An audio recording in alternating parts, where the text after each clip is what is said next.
Oke, baik. Assalamualaikum warahmatullahi wabarakatuh. Selamat siang kakak-kakak semua yang sudah bergabung dalam Meet kita yang ketujuh ini. Terima kasih atas waktunya. Baik kakak-kakak, sebelumnya saya mau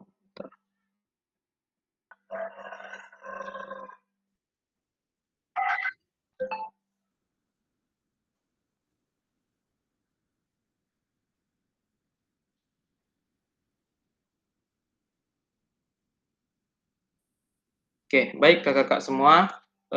Hari ini kita masuk ke tetap maya yang ketujuh, yang mana sebelum kita masuk, saya mau mengingatkan kesepakatan kita bersama. Pertama, menyalakan kamera, mematikan mikrofon, hadir seutuhnya, menghargai waktu bersama, maksimalkan fitur chat, klik raise hand sebelum bertanya. Oke, baik kakak-kakak. Pertemuan kita pada siang hari ini kita akan masuk ke modul 1.5 ya kakak-kakak ya. Modul 1.5 ini kita akan berbagi tentang topik yang menarik dan relevan dalam dunia pendidikan, yaitu pengembangan kurikulum pendidikan jasmani, olahraga, dan kesehatan. Untuk mengelola pembelajaran agar tujuan dapat tercapai secara efisien dan efektif, maka diperlukan kemampuan pendidik dalam melakukan pengembangan perangkat pembelajaran yang sesuai dengan prinsip pengembangannya.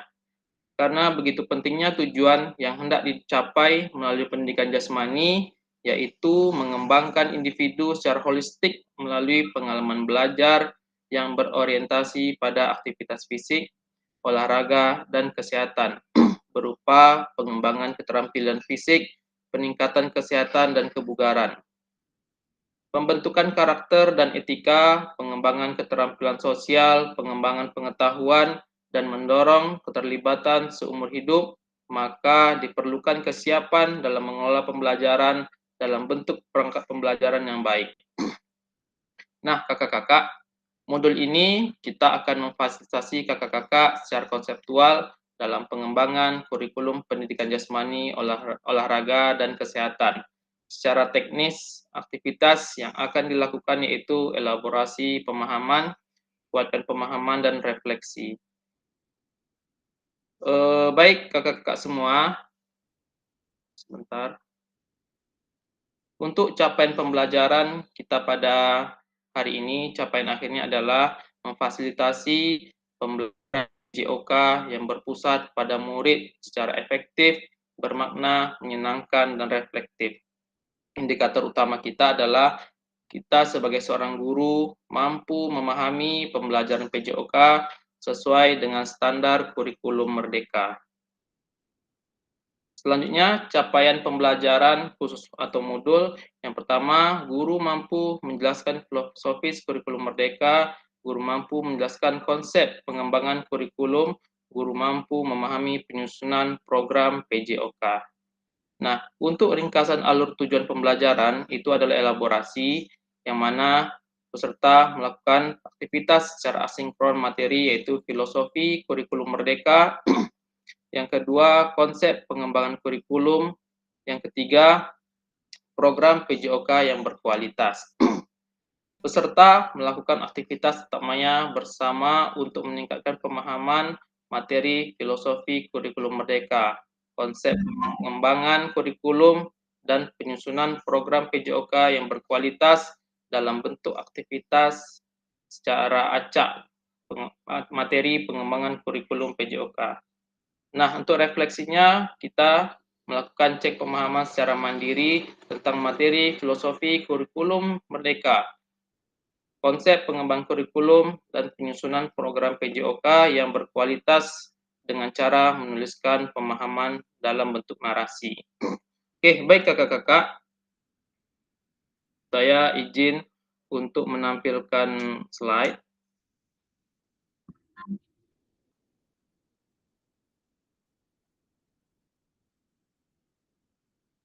Bentar.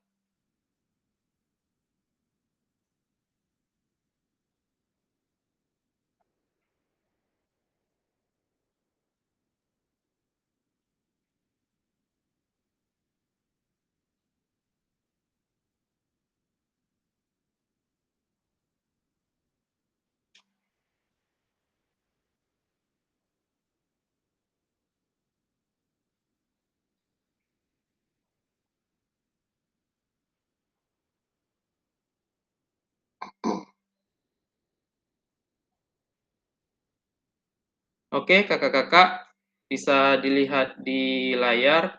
Pertanyaannya, menurut kakak-kakak dari skala 1 sampai 10, kira-kira seberapa dalam pemahaman kakak-kakak semua tentang kurikulum PJOK? Silakan kakak-kakak ditulis di kolom komentar.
Ya, silakan kakak-kakak ditulis di kolom komentar.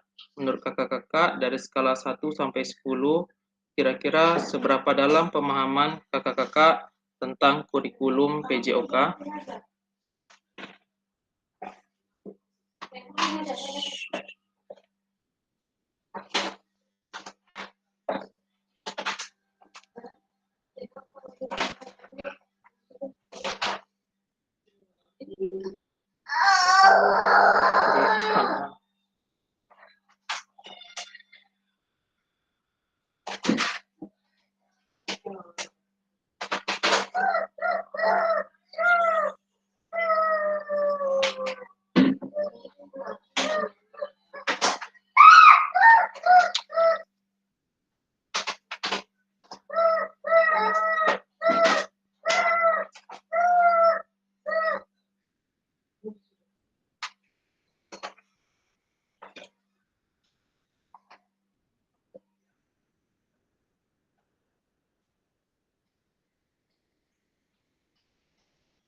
Oke, Kak Iwan dan Kak Rudi.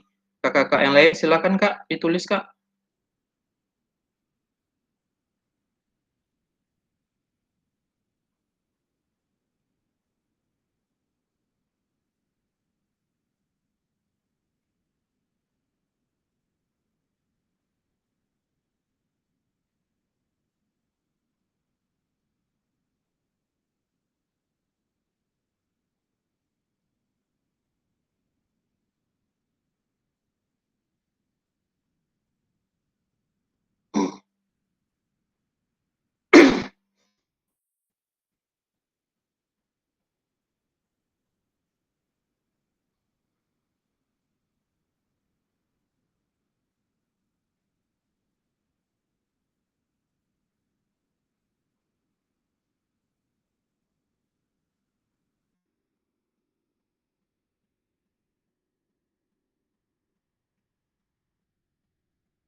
Oke, ada dua, Kak Iwan mengatakan 7 dan Kak Rudi mengatakan bahwa pemahamannya tentang kurikulum PJOK dengan skala 8. Oke, baik kakak-kakak, sekarang kita lanjut ke pertanyaan yang kedua. Apa tujuan dari adanya pembelajaran PJOK di sekolah? Silakan kakak-kakak.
Oke, baru 3 orang. Silakan kakak-kakak yang lain.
Oke, ada beberapa yang sudah menjawab kakak-kakak.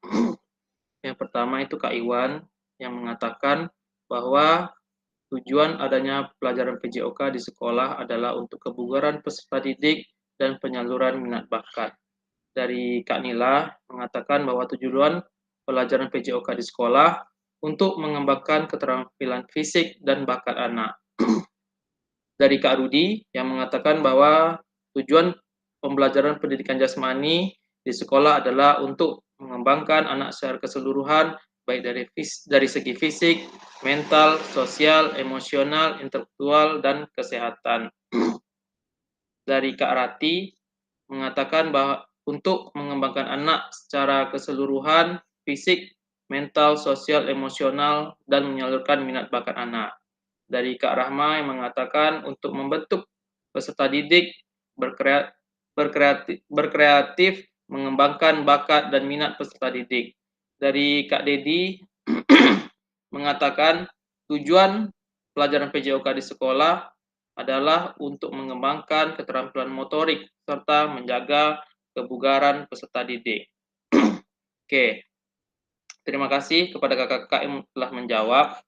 Nah, kakak-kakak, menurut capaian pembelajaran PJOK di Kurikulum Merdeka tahun 2024, pendidikan jasmani, kesehatan, dan olahraga bertujuan sebagai pembelajaran bagi peserta didik dalam mengembangkan, menerapkan, dan mengevaluasi keterampilan, konsep, strategi gerak yang akan menjadi disposisi untuk berpartisipasi dalam berbagai aktivitas jasmani dengan penuh kepercayaan diri, kompetensi, dan kreativitas. Yang kedua, membantu dan memberi dukungan mereka dalam memilih gaya hidup sehat dan aktif secara jasmani. Yang ketiga, membangun dan menerapkan keterampilan sosial dan emosional melalui konteks pembelajaran yang menekankan nilai-nilai fair play, kerja tim, dan keempat, menanamkan apresiasi dan mengembangkan sikap positif untuk aktif secara jasmani sepanjang hayat sebagai upaya peningkatan keseluruhan kualitas hidup. Oke, kakak-kakak, pengembangan kurikulum pendidikan jasmani, olahraga, dan kesehatan, filosofi pengertian kurikulum salah satu elemen paling krusial dalam pendidikan yang tidak dapat diabaikan adalah kurikulum. Kedudukan kurikulum memiliki peran yang sangat signifikan dan strategis. Kurikulum berfungsi sebagai gambaran dari visi, misi, dan tujuan suatu institusi atau lembaga pendidikan. Lebih dari itu, kurikulum juga memuat seperangkat kegiatan yang harus dilakukan peserta didik untuk mencapai tujuan pendidikan. Asal-usul istilah kurikulum yang awalnya digunakan dalam dunia olahraga berasal dari kata kurir atau pelari dan kurer, tempat berpacu. Pada saat itu, kurikulum diartikan sebagai lintas yang harus ditempuh oleh seorang pelari mulai dari start sampai finish untuk memperoleh medali atau penghargaan. Kemudian, konsep tersebut diterapkan dalam dunia pendidikan menjadi serangkaian mata pelajaran yang harus ditempuh oleh seorang peserta didik mulai dari awal sampai akhir program pembelajaran untuk memperoleh penghargaan. Kurikulum mencakup semua pengetahuan, keterampilan, pengalaman belajar yang perlu dilakukan peserta didik dalam program sekolah. Kurikulum juga meliputi pengalaman pembelajaran yang direncanakan dan memiliki tahapan tertentu, sehingga memungkinkan semua murid untuk mencapai tujuan yang diharapkan. Pada akhirnya, kurikulum mewakili rencana yang memandu penyampaian pengalaman belajar dan instruksi. Kementerian Pendidikan, Kebudayaan, Riset, dan Teknologi dalam Undang-Undang Nomor 20 Tahun 2003 menjelaskan tentang sistem pendidikan nasional, juga menjelaskan definisi kurikulum.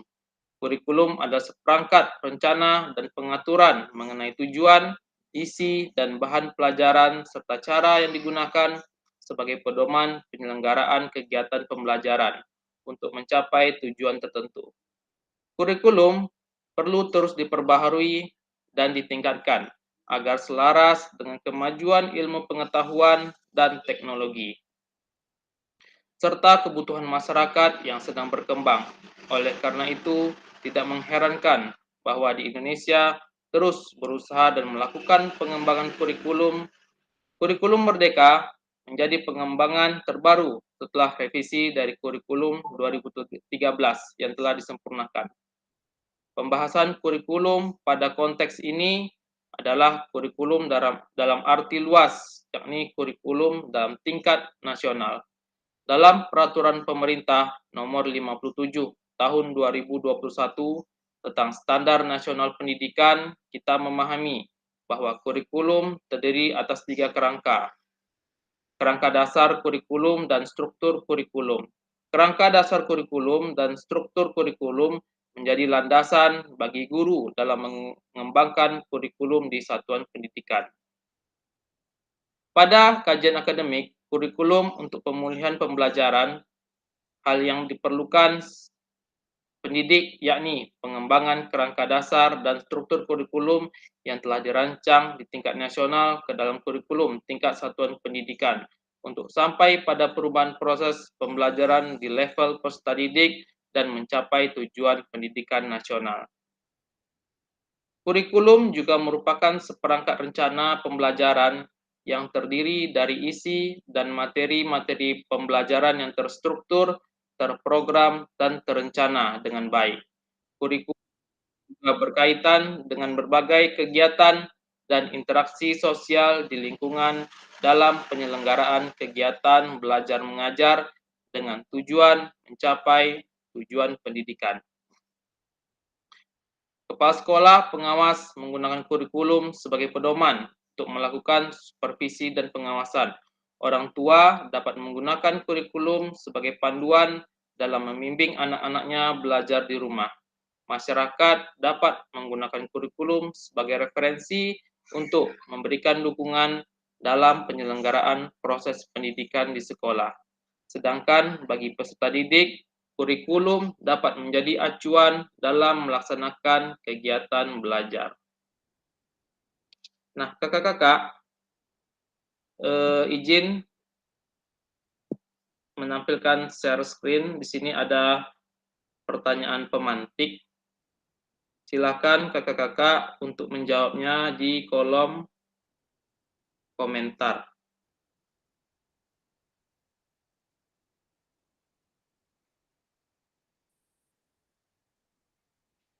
Ya, pertanyaannya, terlepas dari kurikulum apapun, apakah selama ini kakak-kakak sudah memahami dengan baik tujuan mata pelajaran dan menjadikannya sebagai acuan? Silakan kakak-kakak ditulis di kolom komentar.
Silakan kakak-kakak yang lain.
Oke, ada Kak Iwan yang mengatakan memahami dan memang sebagai bahan acuan untuk mengajar. Kak Rudi juga mengatakan seperti itu, memahami dan sebagai acuan untuk belajar. Kak Nila mengatakan ya sudah memahami tujuan acuan mata pelajaran karena akan membantu untuk menentukan materi kegiatan penilaian hasil belajar di dalam evaluasi. Dari Kak Rahma, iya, karena tanpa ada pembelajaran PJOK, peserta didik tidak mempunyai kemampuan jasmani dan kebugaran untuk mengembangkan bakatnya. Kak Dedi, ya, sudah memahami dan dijadikan acuan proses pembelajaran. Kak Habibi mengatakan sudah memahami, selalu diterapkan agar berjalan sesuai langkah-langkah. Oke, terima kasih kepada kakak-kakak. Baik kakak-kakak, sekarang kita masuk ke artikulasi visi pendidikan Ki Hajar Dewantara dalam pendidikan nasional dan kurikulum merdeka. Ki Hajar Dewantara adalah seorang tokoh pendidikan Indonesia yang dianggap sebagai bapak pendidikan nasional. Ia memiliki visi yang kuat tentang pentingnya pendidikan bagi bangsa Indonesia dan berusaha keras untuk meningkatkan taraf pendidikan di Indonesia. Bapak, kakak-kakak, pendidikan nasional di Indonesia telah mengalami perkembangan yang signifikan sejak zaman kolonial hingga era modern. Di tengah dinamika ini, pemikiran dan kontribusi Ki Hajar Dewantara menjadi pilar penting dalam menyusun visi pendidikan nasional. Sebagai pelopor pendidikan bagi kaum pribumi, Ki Hajar Dewantara menegaskan pentingnya pendidikan sebagai sarana pembebasan dan pemberdayaan bagi seluruh lapisan masyarakat. Visinya tentang pendidikan bukan sekedar transfer pengetahuan, tetapi juga pembentukan karakter dan kesadaran kritis yang berakar pada nilai-nilai kebangsaan dan kemanusiaan. Ki Hajar Dewantara menggarisbawahi bahwa maksud pendidikan adalah menuntun segala kodrat yang ada pada anak-anak agar mereka dapat mencapai keselamatan dan kebahagiaan yang setinggi-tingginya, baik sebagai manusia maupun sebagai anggota masyarakat. Oleh sebab itu, pendidik itu hanya dapat menuntun tumbuh atau hidupnya kekuatan kodrat yang ada pada anak-anak agar dapat memperbaiki lakunya, hidup dan tumbuhnya kekuatan kodrat anak. Kakak-kakak, kali ini kita akan menjelajahi lebih jauh bagaimana pemikiran Ki Hajar Dewantara telah membentuk landasan bagi pengembangan sistem pendidikan nasional. Pemikiran tersebut kemudian dijewantahkan oleh Ki Hajar Dewantara menjadi dasar-dasar pendidikan. Di antaranya yang pertama, pendidikan untuk semua, yang mana pendidikan adalah hak setiap individu tanpa memandang status sosial, gender, atau latar belakang budaya. Ia memperjuangkan akses pendidikan yang merata bagi semua anak Indonesia, termasuk yang berasal dari kalangan masyarakat yang kurang mampu. Yang kedua, pendidikan berbasis budaya. Pendidikan haruslah memperhatikan dan membangun kearifan lokal serta budaya setempat. Ia berpendapat bahwa pendidikan yang menghormati dan memperkuat identitas budaya akan lebih efektif dalam membentuk karakter dan memajukan bangsa.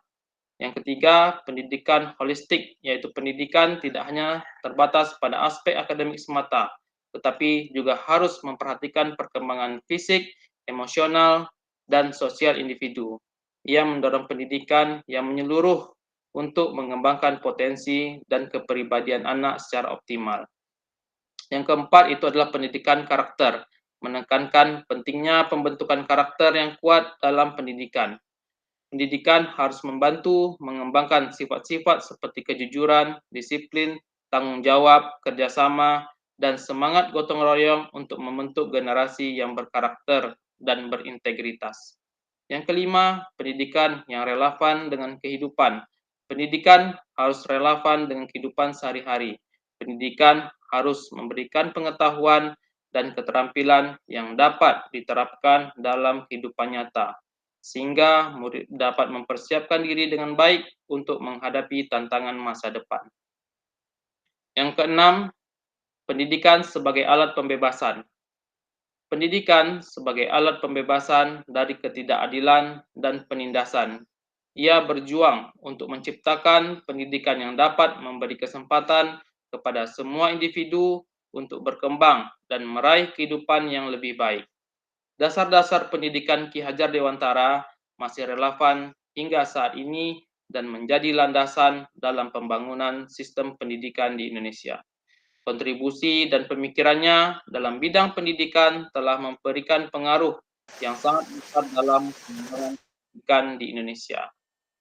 Kurikulum Merdeka menggunakan pendekatan pendidikan yang menekankan pada kebebasan, kemandirian, dan pengembangan potensi individu atau pendidikan yang menuntun menurut istilah Ki Hajar Dewantara. Yang selanjutnya, karakter utama kurikulum Merdeka. Dilatar belakangi krisis pembelajaran yang berkepanjangan dan diperparah dengan adanya pandemi, maka untuk mengatasi ketinggalan pembelajaran, Kemendikbud mencoba untuk melakukan upaya pemulihan pembelajaran. Pada bulan Maret tahun 2024, pemerintah memberlakukan secara nasional kurikulum Merdeka. Kurikulum Merdeka adalah kurikulum dengan pembelajaran intrakurikuler yang menyampaikan materi esensial agar peserta didik memiliki cukup waktu untuk mendalami konsep dan menguatkan kompetensi. Guru memiliki keleluasaan untuk memilih berbagai perangkat ajar sehingga pembelajaran dapat disesuaikan dengan kebutuhan belajar dan minat peserta didik. Kurikulum Merdeka memberikan keleluasaan kepada pendidik untuk menciptakan pembelajaran berkualitas yang sesuai dengan kebutuhan dan lingkungan belajar peserta didik. Kurikulum Merdeka bertujuan memberikan kesempatan bagi semua peserta didik yang ada di Indonesia untuk menjadi pelajar sepanjang hayat yang kompeten dan berkarakter Pancasila, dengan mendorong peserta didik untuk mengambil peran aktif dalam pembelajaran. Peserta didik dapat mengembangkan potensi secara penuh dan mencapai keberhasilan yang lebih baik dalam kehidupannya. Kurikulum Merdeka mendorong guru untuk menciptakan pembelajaran yang berkualitas sesuai kebutuhan peserta didik dan kondisi satuan pendidikan, dengan memfasilitasi pembelajaran yang berpusat pada peserta didik. Guru dapat merefleksikan dan memperbaiki praktik pembelajaran secara berkelanjutan. Berikut merupakan 3 karakteristik utama dari kurikulum Merdeka dan manfaatnya. Yang pertama, fokus pada materi esensial, berpusat pada muatan yang paling diperlukan untuk mengembangkan kompetensi dan karakter peserta didik agar pendidik memiliki waktu yang memadai untuk melakukan pembelajaran yang mendalam dan bermakna. Saat berfokus pada esensi, guru tidak terburu-buru dalam mengajar dan pembelajaran bisa lebih dalam. Yang kedua, pengembangan kompetensi dan karakter. Pengembangan kompetensi sosial, emosional, dan moral peserta didik baik dengan pengalokasian waktu khusus maupun secara terintegrasi dengan proses pembelajaran. Yang ketiga, Fleksibilitas pembelajaran. Kurikulum dapat disesuaikan dengan kebutuhan pengembangan kompetensi peserta didik, karakteristik satuan pendidikan, dan konteks lingkungan sosial budaya setempat. Kurikulum Merdeka menjadi kerangka dan struktur dasar yang memberi fleksibilitas bagi pendidik dan satuan pendidikan untuk menyusun kurikulum tingkat satuan pendidikannya secara kontekstual. Sebagai pedoman dalam menerapkan kurikulum Merdeka, Kemendikbud juga menerapkan prinsip-prinsip pembelajaran dan asesmen yang berorientasi pada peserta didik seperti pembelajaran terdiferensiasi sesuai dengan kemampuan murid. Di dalamnya terdapat aturan, muatan, dan beban belajar intrakurikuler, kurikuler, dan ekstrakurikuler. Adapun dengan adanya pengaturan jam pelajaran per tahun, satuan pendidikan dan guru dapat mengembangkan dan mengorganisasikan pembelajaran sesuai konteks lebih leluasa. Pembelajaran karakter dan kompetensi melalui proyek penguatan profil pelajar Pancasila merupakan bagian dari struktur kurikulum sehingga menjadi kegiatan utama yang diikuti seluruh murid. Begitu pula ekstrakurikuler tetap diselenggarakan satuan pendidikan untuk memfasilitasi minat bakat murid sekaligus menguatkan pengembangan profil pelajar Pancasila. Yang selanjutnya, pembelajaran asesmen dan perancangan pembelajaran dalam kurikulum Merdeka. Profil pelajar Pancasila pada lingkup praktik pembelajaran yang dilakukan oleh pendidik dalam pembelajaran dicapai melalui implementasi prinsip-prinsip pembelajaran. Kurikulum Merdeka yang direncanakan dengan perencanaan dan penilaian prinsip-prinsip pengelolaan dari merencanakan, melaksanakan, dan melakukan asesmen pembelajaran kurikulum Merdeka yang harus diterapkan pada proses pembelajaran, yaitu sesuai dengan panduan pembelajaran dan asesmen. Berikut merupakan penjabarannya. Yang pertama, pembelajaran kurikulum Merdeka. Yang pertama, prinsip pembelajaran dalam kurikulum Merdeka dilaksanakan dengan prinsip memanfaatkan asesmen pada awal, proses, dan akhir pembelajaran untuk memahami kebutuhan dan posisi peserta didik dalam perjalanan belajarnya. Menggunakan pemahaman tentang kebutuhan dan posisi peserta didik untuk melakukan penyesuaian pembelajaran, memprioritaskan terjadinya kemajuan belajar peserta didik di atas cakupan dan ketuntasan muatan kurikulum yang disampaikan, dan didasarkan refleksi atas kemajuan belajar peserta didik yang dilakukan secara kolaboratif dengan kita sebagai para guru. Yang B, cakupan kegiatan. Pembelajaran intrakurikuler yang dilakukan secara terdiferensiasi sehingga peserta didik memiliki cukup waktu untuk mendalami konsep dan menguatkan kompetensi. Hal ini juga memberikan keleluasaan bagi guru untuk memilih perangkat ajar yang sesuai dengan kebutuhan dan karakteristik peserta didiknya. Pembelajaran intrakurikuler merupakan proyek penguatan profil pelajar Pancasila berprinsip pembelajaran interdisipliner yang berorientasi pada pengembangan karakter dan kompetensi umum. Pembelajaran ekstrakurikuler dilaksanakan sesuai dengan minat, murid, dan sumber daya satuan pendidikan. Pembelajaran dalam kurikulum Merdeka merupakan siklus yang melalui 3 tahapan. Yang pertama, asesmen awal pembelajaran. Guru melakukan asesmen awal untuk mengenali potensi, karakteristik, kebutuhan, dan tahap perkembangan, dan tahap pencapaian pembelajaran murid. Asesmen umumnya dilaksanakan pada awal tahun pembelajaran, sehingga hasilnya dapat digunakan untuk melakukan perencanaan lebih lanjut terkait metode pembelajaran yang sebaiknya digunakan. Kedua, perencanaan guru menyusun proses pembelajaran sesuai dengan hasil asesmen diagnostik serta melakukan pengelompokan murid berdasarkan tingkat kemampuan pada level yang berbeda. Yang ketiga, pembelajaran. Selama proses pembelajaran, guru akan mengadakan asesmen formatif skala besar untuk mengetahui progres pembelajaran murid dan melakukan penyesuaian metode pembelajaran jika diperlukan. Pada akhir proses pembelajaran, guru juga bisa melakukan asesmen sumatif sebagai proses evaluasi ketercapaian tujuan pembelajaran. Baik, kakak-kakak, sebentar. Izin untuk share screen. Di sini ada pertanyaan pemantik, silakan kakak-kakak jawab di kolom komentar.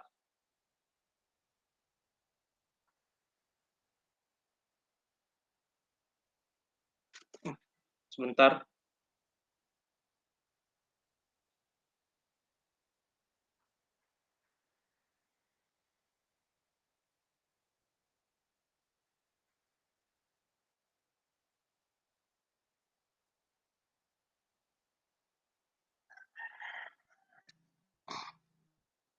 Pertanyaan ini menyambung dari pertanyaan pertama kakak-kakak.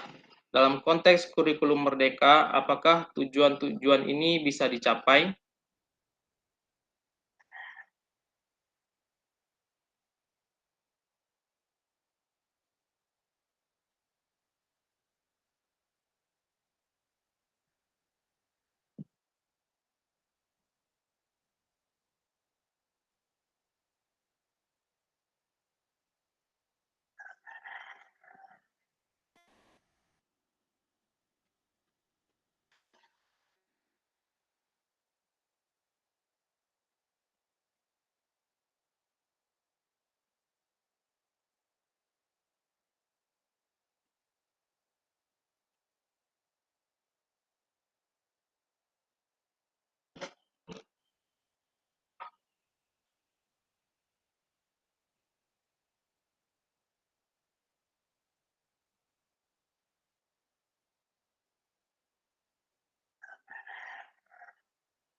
Kak Fasil, hari ini kita berapa JP?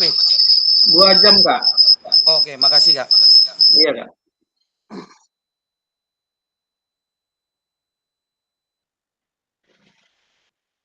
Oke, ada beberapa yang sudah menulis. Yang pertama, Kak Rudi, yang mengatakan bahwa ada yang bisa tercapai dan ada juga yang tidak bisa tercapai.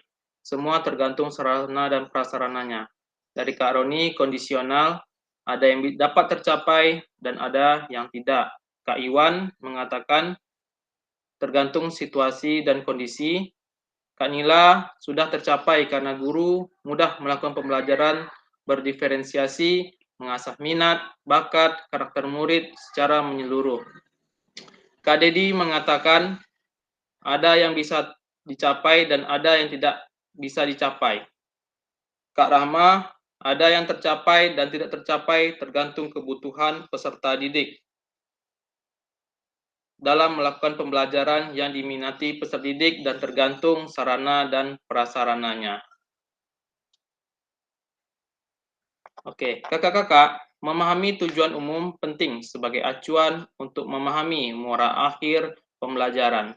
Untuk mencapai tujuan umum ini, pemerintah sudah menurunkannya ke dalam capaian pembelajaran dan mempersilahkan bagi kita sebagai seorang guru atau satuan pendidikan untuk menurunkannya lagi ke dalam tujuan pendidikan. Nah, kakak-kakak, perencanaan pembelajaran yang dirancang untuk memandu guru melaksanakan pembelajaran sehari-hari untuk dapat mencapai tujuan pembelajaran. Dengan demikian, rencana pembelajaran yang disusun berdasarkan alur tujuan pembelajaran yang digunakan sebagai kita seorang pendidik. Perlu diingatkan kembali bahwa alur tujuan pembelajaran tidak ditetapkan oleh pemerintah, sehingga kita sebagai seorang pendidik yang satu dapat menggunakan alur tujuan pembelajaran yang berbeda dengan pendidik lainnya, meskipun mengajar peserta didik dalam fase yang sama. Oleh karena itu, rencana pembelajaran yang dimuat masing-masing pendidik pun dapat berbeda-beda. Terlebih lagi karena rencana pembelajaran ini dirancang dengan memperhatikan berbagai faktor lainnya, termasuk faktor peserta didik yang berbeda, lingkungan sekolah, ketersediaan sarana dan prasarana pembelajaran, dan lain-lain. Setiap pendidik perlu memiliki rencana pembelajaran untuk membantu mengarahkan proses pembelajaran mencapai capaian pembelajaran. Rencana pembelajaran ini dapat berupa rencana pelaksanaan pembelajaran atau yang dikenal sebagai RPP atau dalam bentuk modul ajar. Apabila pendidik menggunakan modul ajar, maka tidak perlu membuat RPP karena komponen RPP ada dalam modul ajar. Pengembangan kurikulum PJOK, kali ini kita akan menggali lebih dalam mengenai konsep pengembangan kurikulum, termasuk di dalamnya kurikulum berbasis standar dan pengembangannya. Kita akan mengawali dan mempelajari tentang kurikulum berbasis standar sesuai dengan kebijakan kurikulum merdeka. Setelah memahami prinsip pengembangan kurikulum, kita akan bersama mendiskusikan pendekatan dan pengembangan kurikulum. Materi ini dapat digunakan untuk memfasilitasi pembelajaran yang efektif dan bermakna bagi peserta didik. Pendekatan ini mencakup pendekatan kompetensi, pendekatan holistik, dan pendekatan inklusif yang bertujuan untuk dapat melibatkan semua peserta didik dalam pembelajaran dan juga memenuhi kebutuhan dan harapan murid secara kontekstual. Hal ini selaras dengan kondisi guru yang perlu mengembangkan sesuai dengan kebijakan pembelajaran terdiferensiasi untuk dapat memenuhi kebutuhan peserta didik yang beragam. Diharapkan selain materi standar yang terdiferensiasi di modul ini, kakak-kakak sebagai guru dapat berbagi pengalaman dan menggunakan pendekatan dalam pengembangan kurikulum. Hal ini diharapkan dapat memberikan inspirasi dan ide-ide baru bagi para guru dan pembuat kebijakan terutama di sekolah atau satuan pendidikan dalam merancang kurikulum yang memadai dan sesuai dengan kebutuhan peserta didik. Kurikulum merupakan landasan utama dalam proses pendidikan yang bertujuan untuk memberikan pedoman dalam penyusunan dan pelaksanaan kegiatan pembelajaran. Di tengah tuntutan era globalisasi dan kemajuan teknologi, kurikulum berbasis standar menjadi pendekatan yang relevan dan efektif untuk memastikan mutu pendidikan yang merata sesuai dengan perkembangan zaman. Konsep kurikulum pada penetapan tujuan pembelajaran yang jelas, pengembangan kompetensi peserta didik, penentuan indikator pencapaian, dan penilaian hasil belajar secara objektif. Nah, pengembangan kurikulum ini merupakan proses merancang program atau perencanaan pendidikan yang sesuai dengan standar, tujuan, dan capaian pembelajaran yang spesifik. Terkait pendidikan ditetapkan oleh otoritas pendidikan seperti pemerintah atau organisasi profesi. Dalam konteks Indonesia, standar ini ditetapkan oleh pemerintah. Siapapun yang menetapkan standar dan pada level apapun lembaga otoritas tersebut adalah bentuk upaya untuk memastikan PJOK yang berkualitas tinggi dan konsisten. Kurikulum mencerminkan paradigma dalam pendidikan. Sebelumnya, kurikulum merupakan seperangkat aktivitas yang akan dilakukan oleh peserta didik dengan harapan mereka akan menguasai keterampilan dan aktivitas tersebut.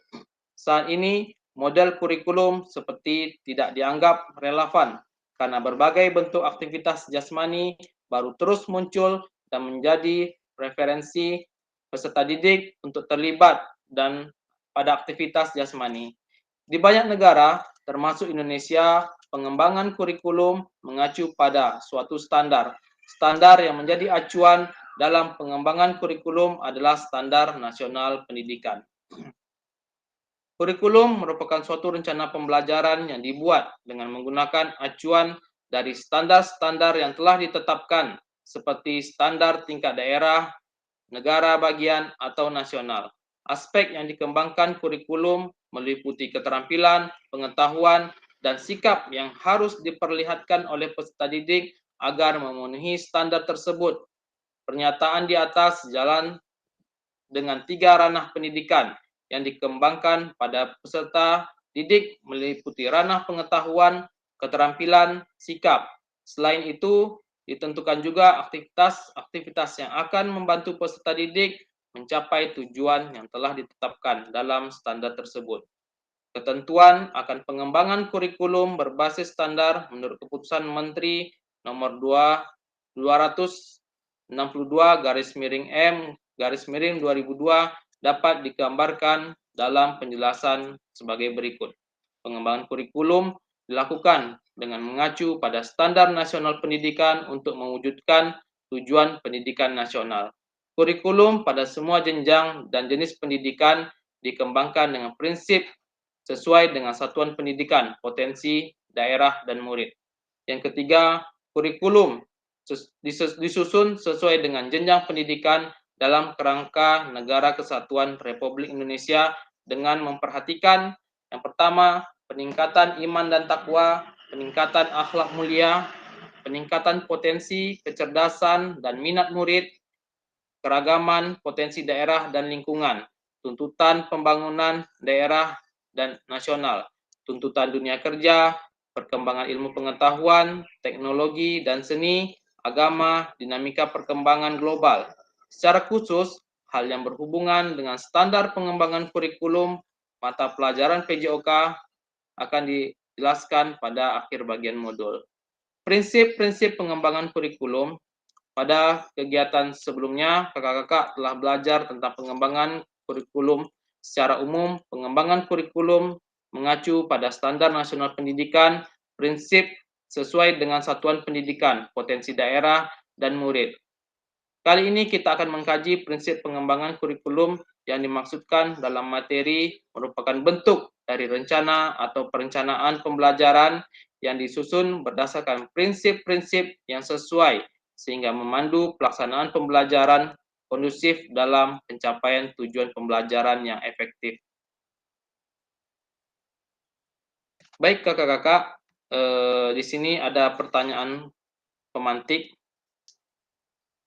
Izin share screen.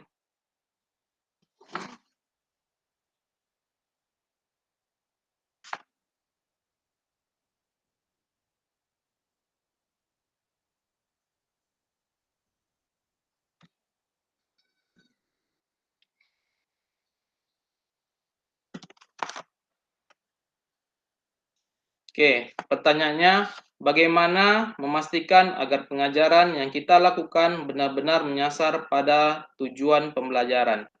Silakan kakak-kakak ditulis di kolom komentar.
Oke, ada beberapa jawaban. Yang pertama, dengan cara membuat modul yang benar sesuai dengan tujuan pembelajaran dan capaian pembelajaran. Dari Kak Iwan dan dari Kak Roni, pembelajaran harus dilakukan sesuai dengan tujuan pembelajaran. Dari Kak Nila, pembelajaran diawali dengan merencanakan tindak lanjut, kemudian dilanjutkan secara berkelanjutan dengan pendampingan agar mencapai capaian pembelajaran. Pembelajaran dilakukan dengan tujuan pembelajaran dengan cara mengikuti langkah-langkah yang ada pada modul atau RPP. Dari Kak Rusmadi mengatakan untuk memastikan agar pengajaran yang kita lakukan benar-benar menyasar tepat tujuan pembelajaran kita harus mengikuti beberapa langkah penting. Yang pertama, merumuskan tujuan pembelajaran berdasarkan analisis capaian pembelajaran. Pastikan tujuan tersebut mencakup kompetensi yang kita inginkan. Dari Kak Rudi, menentukan kriteria ketercapaian tujuan pembelajaran, tentukan kriteria yang menjelaskan kemampuan apa yang perlu ditunjukkan siswa untuk mencapai tujuan pembelajaran. Memilih metode pembelajaran yang tepat, pilih metode pembelajaran yang sesuai dengan materi dan karakteristik dominan siswa, menerapkan teknik memaksimalkan pembelajaran. Oke, terima kasih kakak-kakak. Jadi untuk memastikan agar tujuan pengajaran kita lakukan benar-benar menyasar pada tujuan, yang pertama itu adalah kita harus searah mengikuti alur yang sudah kita buatkan dalam modul atau RPP yang sudah kita buat. Jangan nanti kita menulis di modul atau RPP kita A, malah kita nanti larinya ke B. Terima kasih kakak-kakak. Sekarang kita masuk ke komponen kurikulum. Ada beberapa komponen dalam suatu dokumen kurikulum.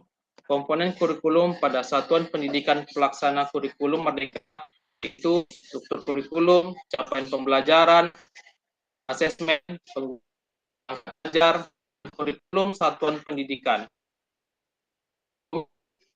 Satuan pendidikan yang dikembangkan dan digunakan di satuan pendidikan terdiri atas karakteristik satuan pendidikan, misi, tujuan satuan pendidikan. Dari unsur komponen kurikulum, pendanaan pembelajaran berada pada kurikulum operasional satuan pendidikan pada tingkat sekolah. Untuk mengembangkan pelajaran, misi sekolah menjadi acuan dan dibutuhkan dokumen atau informasi pendukung agar pengembangan perencanaan tidak melenceng dari kebijakan yang berlaku.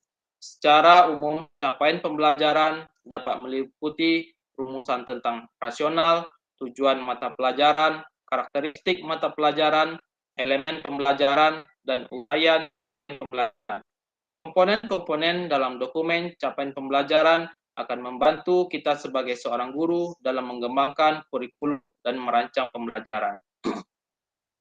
Pemahaman tentang capaian pembelajaran sangat penting untuk merancang pengalaman pembelajaran yang bermakna dan efektif bagi peserta didik. Capaian pembelajaran yang berhubungan dengan perencanaan pembelajaran dalam dokumen standar dan kurikulum kita mengenal standar kompetensi lulusan, kompetensi inti, dan kompetensi dasar. Maka pada kurikulum Merdeka, selain acuan dari standar kompetensi lulusan, isi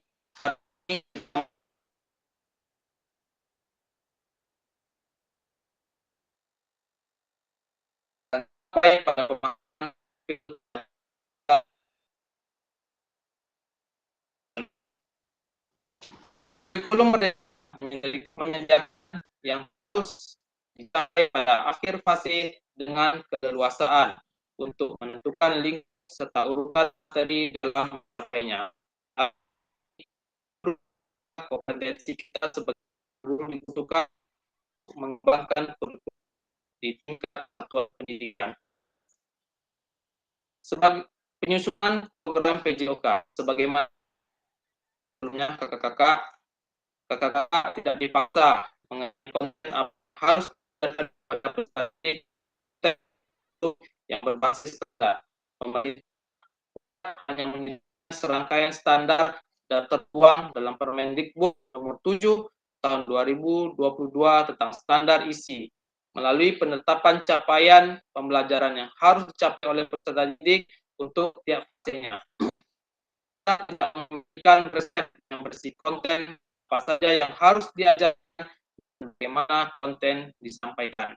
Barangkali ini mengembirakan karena kakak-kakak menyusun program yang relevan dengan kultur gerak di mana peserta didik dan di sisi lain kebiasaan kita selama ini yang dimana dengan ketersediaan konten pembelajaran.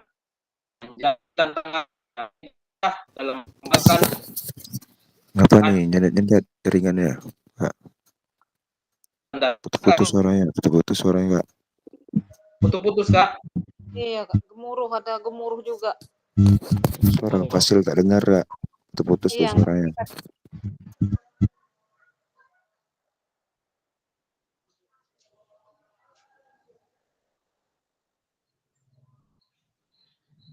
gemuruh ini Kak dari tadi nih, tapi itulah di Bukit Batrem. Bukan gemuruh lagi, hujan lebat nih. Suara Fasil pun tak dengar lagi dah, putus-putus. Cerita nih, fasilitator tak ada. Diamlah Ded, bising betul. Hasilnya keluar kejar. Keluar dah. Hujan peti Kang, bagus diam. Hari hujan nih, hari hujan. Alah, kau urus aja lah pramuka tuh.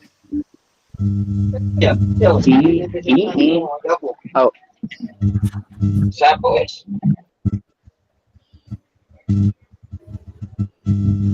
Sangkut jaringannya. Ini gemuruhnya dari 2:30 tadi nih. Ya, tadi pun petir tunggal juga tadi, petir tunggal itu. Ini pun hujan lebat betul ya. Ada. Kita akhiri dulu ya semua teman-teman. Nanti kita sambung lagi. Wabillahi taufiq wal hidayah. Assalamualaikum warahmatullahi wabarakatuh.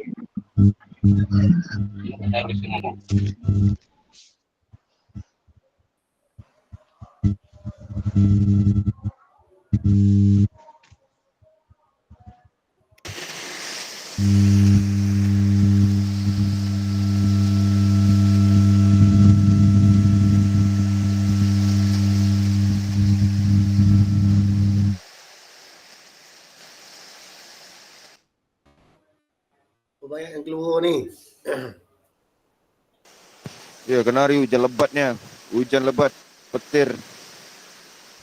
Baiklah teman-teman semua, kakak-kakak semua yang ada di sini, berhubung cuaca tidak bagus, kita akhiri dulu pertemuan kita. Nanti kita sambung kembali. Wabillahi taufiq wal hidayah. Assalamualaikum warahmatullahi wabarakatuh. Itu tanyalah pas daya langsung, kan ada pas daya langsung tuh. Ini pas dari bercakap ya. Iya aja Bang Darwis nih.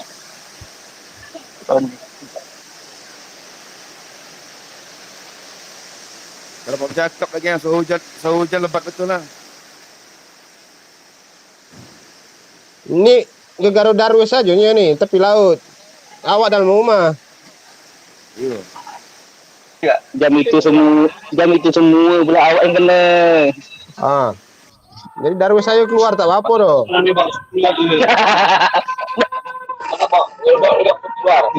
dia?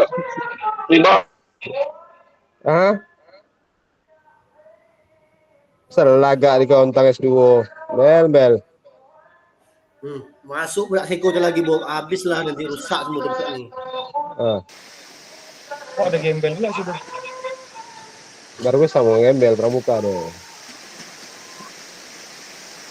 Hujan lebat betul nih Fasil, tak dapat bercakap dah.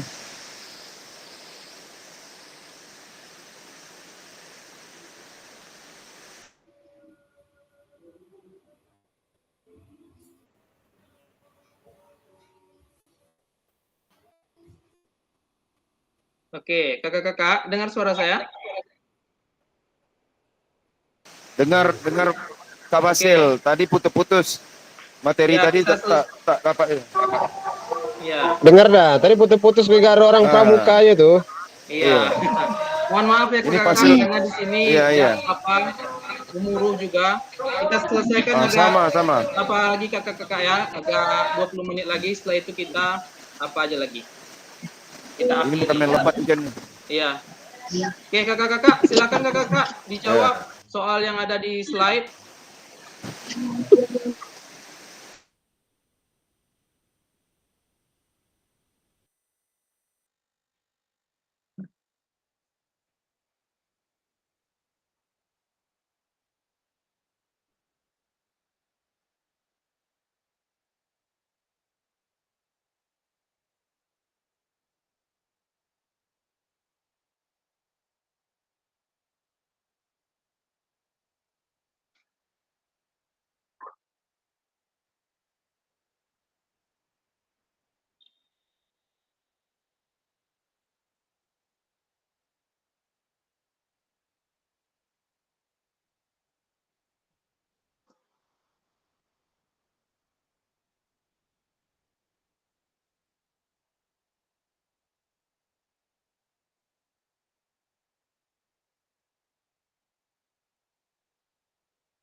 Oke, ada beberapa yang sudah menjawab, kakak-kakak. Yang pertama, Kak Iwan, dengan cara melihat kebutuhan peserta didik.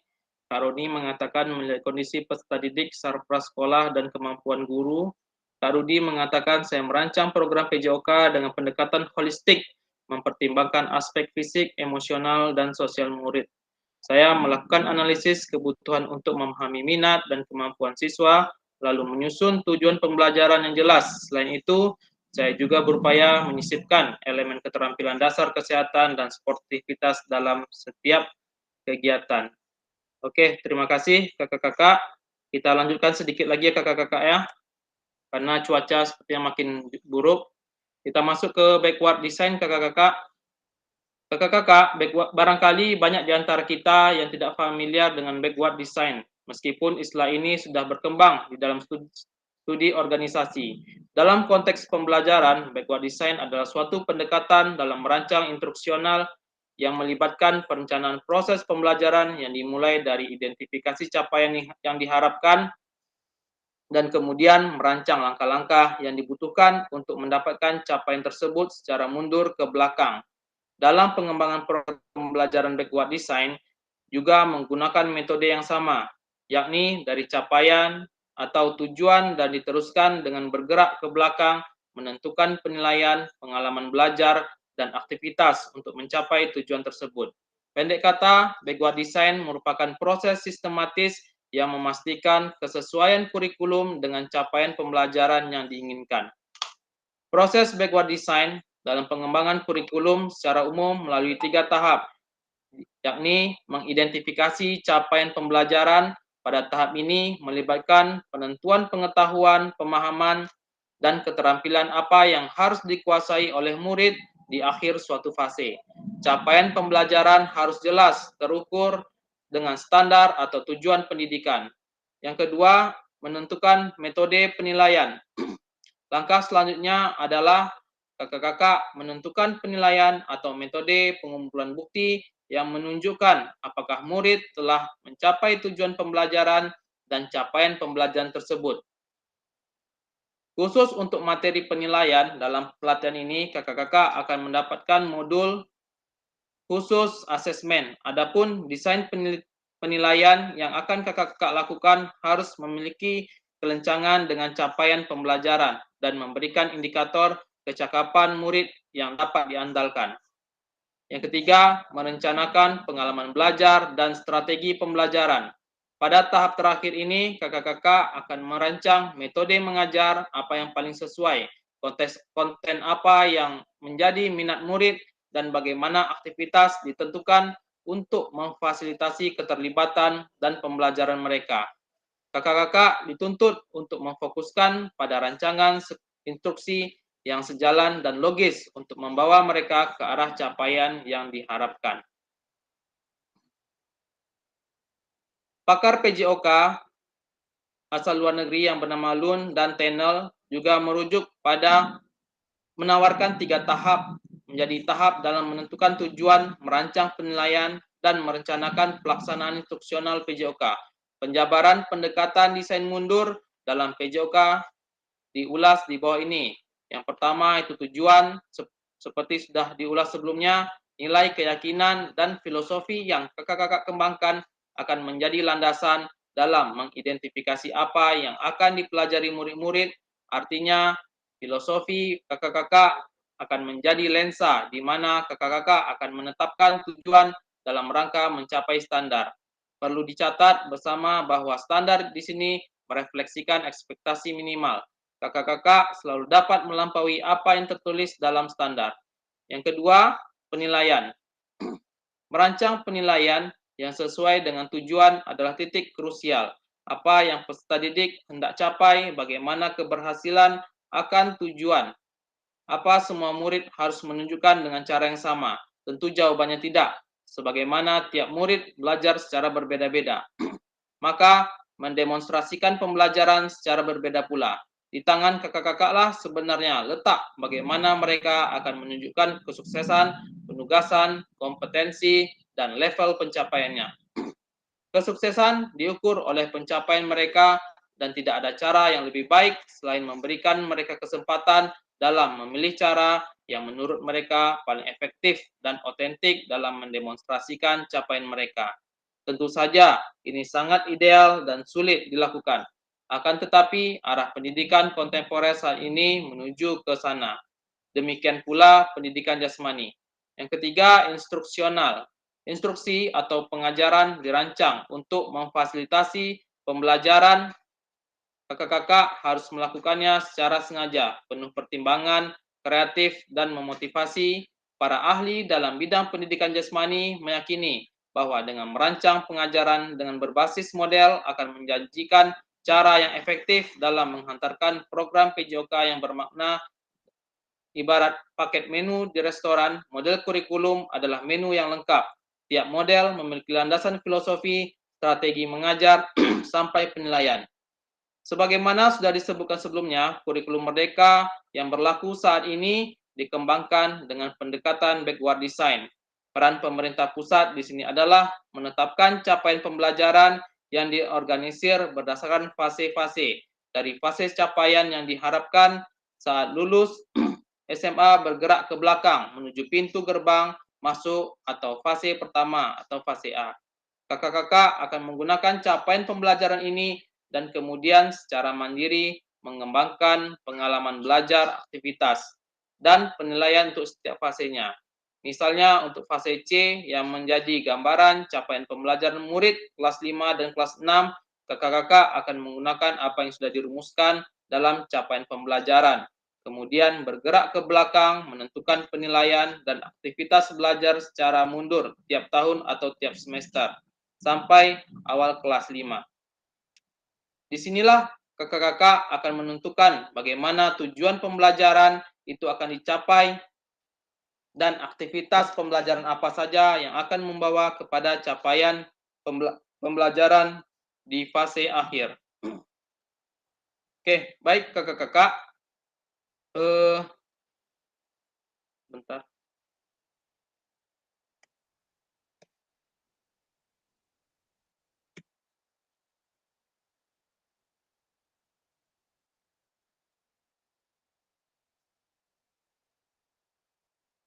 Kakak-kakak, untuk membantu melakukan desain mundur, para ahli Wix dan McTing pada tahun 2005 mengembangkan format atau template.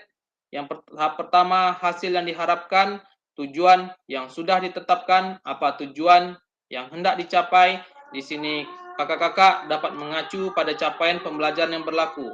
Pemahamannya, murid-murid dapat memahami apa gagasan, apa saja pemahaman spesifik yang diinginkan, apa saja kira-kira akan menjadi kesalahan.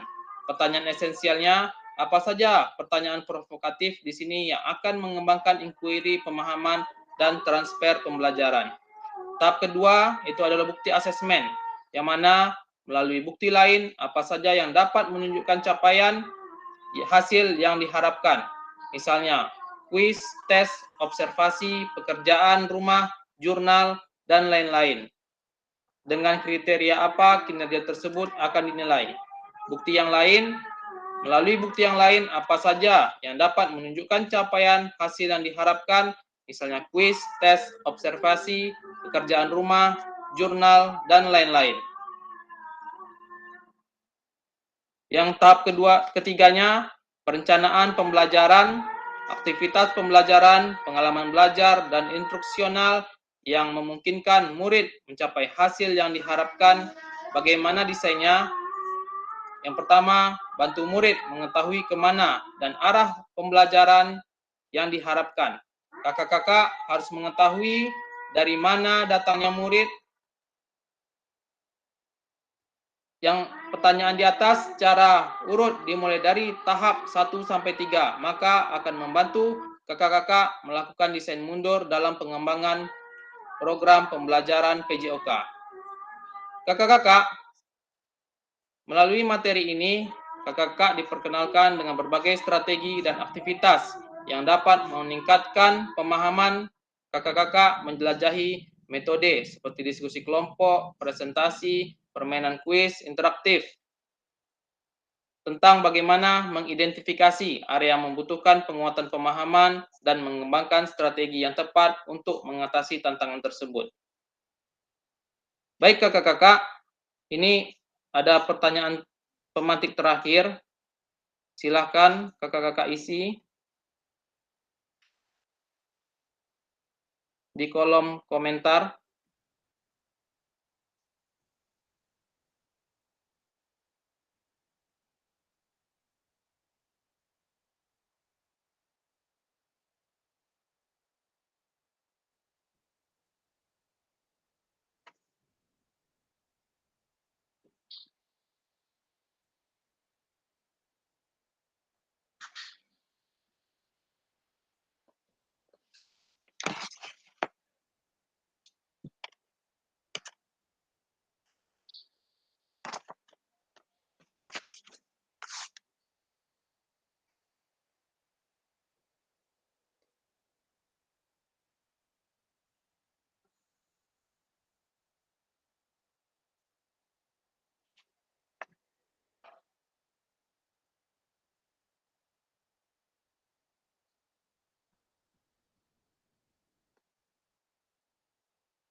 Oke, kakak-kakak, ada 2 yang menjawab, yaitu Kak Iwan yang mengatakan bahwa sesuatu yang bernilai dalam kelas adalah perubahan kemajuan peserta didik dalam mencapai pembelajaran. Kak Rudi mengatakan sesuatu yang penting dalam pembelajaran PJOK, yang pertama keterampilan gerak, PJOK mengajarkan keterampilan gerak dasar dan keterampilan gerak yang berkaitan dengan olahraga. Yang kedua, sosial emosional, PJOK membantu siswa untuk menumbuhkan rasa percaya diri dan penilaian positif pada diri. Yang Kak Roni mengatakan sesuatu yang bernilai untuk dipelajari murid adalah siswa menyadari bahwa bergerak itu adalah kebutuhan makhluk hidup. Oke, baik, terima kasih pada kakak-kakak yang telah menjawab.